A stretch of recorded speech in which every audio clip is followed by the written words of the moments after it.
One of my viewers asked me if I can make a reaction to this video. It's 10 things you should never say to an Aussie. I'm really interested to see this. I think this would be quite funny. I don't know what sort of things you could say that would be offensive or you should never say to an Aussie. So I'm interested and intrigued to find out. Let's check this out and yeah, we can see some of these things. What's the point of us spending this money if you're not going to use it, you fucking dickheads? Hilarious! Well done, sir. Australian of the Year goes to that man. G'day, ladies and gentlemen, the Buttsman here. Now let's have a look at 10 things you should never say to a true blue Aussie. Number 1, don't you ever fucking tell me to throw a shrimp on the barbie, dickhead. If you think Australians run around throwing bloody bubblegum shrimp on their barbecues out the back while they enjoy a couple of beers, you are a complete fucking idiot. Once you spend any time down under, you'll learn quick, bloody smart, that shrimp don't fucking exist. No one's ever called shrimp, you racist fuck. They're called prawns, dickhead. Get it right or get fucked. No. That's something, where did that actually originate from? Because even when I was at school, whenever someone did like an impression of an Australian accent, it was always like, throw a shrimp on the barbie. I don't even know where that, like, why that originated, or it's actually part of like British culture, never mind Australian culture. Where did that come from? Is it annoying to hear that? Number 2, a dingo ate my baby. If you think it's funny to put on an Australian accent and say, oh crikey, a dingo ate my baby, well you're a piece of shit, mate. Because that actually happened, allegedly. That actually happened in the outback near Alice Springs back in the day. It was a fucking national tragedy. You don't see Australians putting shit on Americans by saying, hey, a school shooter shot me recess. We don't do that shit, so don't you fucking do it to us, cockhead. Number 3. Maybe that's why, but I think that's probably why that one originated. Maybe someone actually heard that story a long time ago, did an impression which would be obviously distasteful, and then it just kind of grew from there. That's another saying I've heard people say before, but it's like one of these things people would never know where it originates from. They just kind of parrot what they hear. 3. Anything negative about Steve Irwin. You listen here. I agree with that. Ignorant fuckface. If you think you're going to take his name in vain or use a stingray in the same sentence as his name, well, I've got another thing coming for you, mate. I'll tell you what'll bloody happen. As soon as you step foot in customs in Australia, we'll drop a fucking drop bear on your head, you dickhead, and you'll be fucking born. Number 4. But yeah, Steve Irwin, man, is like, I don't think I've ever heard anybody say anything bad about Steve Irwin, man. He is like one of the probably only people anywhere in the world when you go on the internet that no one will say a bad thing about, man. That guy was just a genuine, great guy, made some great TV and was just like this positive energy, man. What an amazing guy he was. Negative about Vegemite. If Steve Irwin is a god of Australia, then Vegemite is the food of the gods. I've never actually tried Vegemite or Marmite. Female cricket team on a tour of Bangladesh in the steaming fucking heat, and that's a lot of yeast, ladies and gentlemen, let me tell you right now. Sure, you may have seen some people eat it out of a spoon. Well, let me tell you this. The reason they are repelling in disgust and freaking out about the taste of the Vegemite is because that's not how you fucking eat it, you fucking idiot. You spread it lightly and enjoy the yeasty, pink, I don't know, all that type of shit that I spoke about earlier with the underpants and stuff. You don't shove it in your mouth like a big old spoon in a telly, you fucking ignorant cocksucker. Number 5. Maybe I'll need to try that, man. It sounds okay, actually. For a Foster's beer. In modern times around the world, assuming someone's gender is a very despicable thing to do. But when you come to Australia, if you assume that us Australians drink Foster's beer, then ladies and gentlemen, let me tell you this right now, from one Aussie to millions of others. That person can fuck right off. No Australian has ever touched a Foster's in their lives. Do you want to know what it tastes like? Well, do you? Come here, come on, I'll tell you what it tastes like. Dunno, dickhead. Now fuck off, we're full. 5.5. That's true, like that's one thing I kind of heard of, because Foster's was like, I don't know if it still is because I've not lived in the UK for a long time, but Foster's was very popular back in the day. They had a lot of good advertising campaigns, very funny, but I always remember people saying that like Australians don't actually drink Foster's. It's like British people drink a lot more of it than Australians. Asking a true blue Aussie if they've subscribed to this particular YouTube channel. Because of course everyone's subscribed to this YouTube channel. It's fucking fantastic. We're going to reach 1 million subscribers by my birthday on the 14th of July. Get it done right now. Number 6.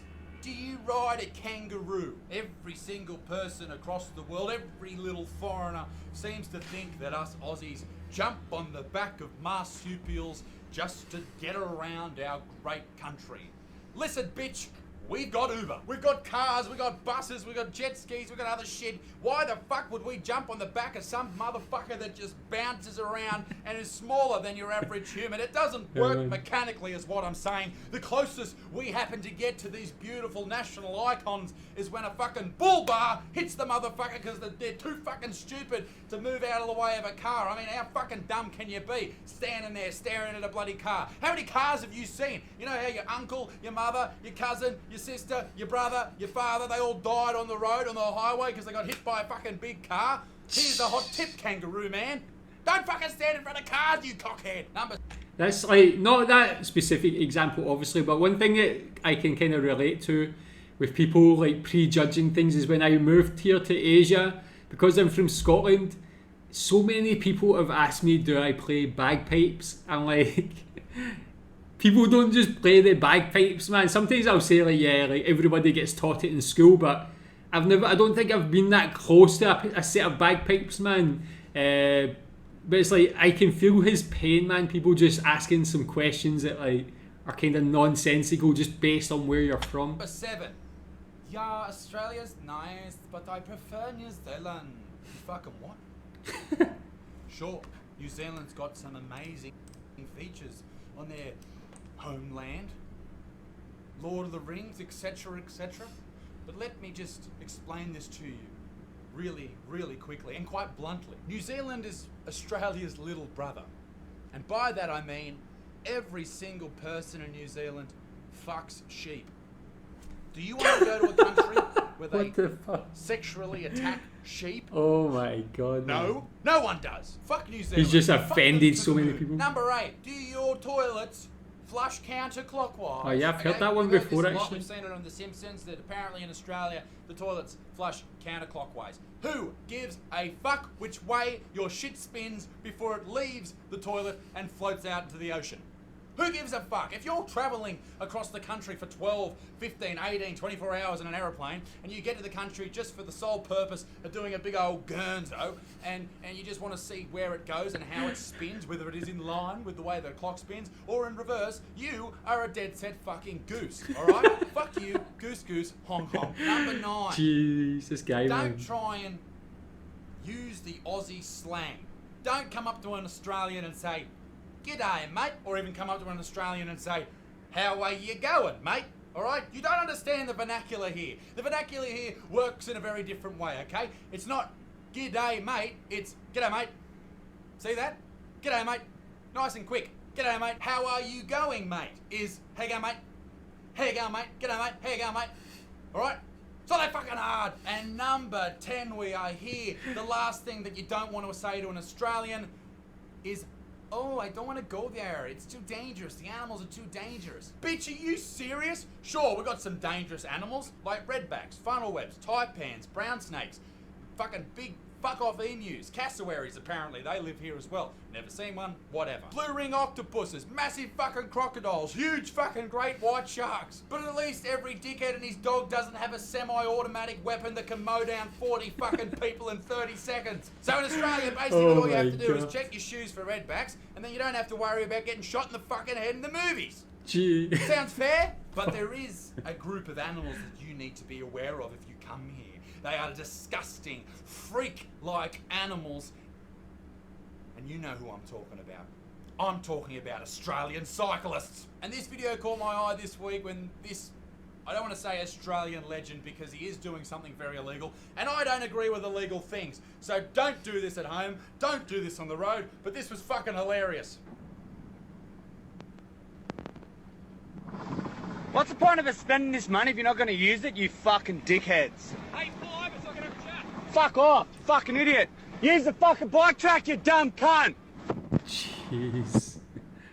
Oh Hilarious! God, well man. done, sir. Australian of the Year goes to that man. Ladies and gentlemen, be a good motherfucker. So, like, I guess cyclists are just a problem everywhere. I don't actually have a problem with cyclists, but it seems like in the UK people just like really hate cyclists for some reason. Is that the same in Australia? But very funny, man. Like, so I can understand these things are definitely things not to say to Australians, Aussies. It's like, I don't know, man. Like, being from Scotland, obviously I have a strong Scottish accent, and when I move to Asia, I'll talk to people, and sometimes people like will mimic my accent, and they'll ask me things again, like I mentioned about bagpipes, or you drink whiskey, like these things that are like very kind of like stereotypes. But actually, I don't mind too much, man. I think it's like just what people think of people from Scotland or certain countries. It's all these stereotypes. I'm not really easily offended, so I'm not too bothered if people say these things. I think it's quite funny in a way. But tell me if these things would offend you. What do you think about each of them? What's the worst thing to say to someone from Australia? Tell me in the comments. Thanks.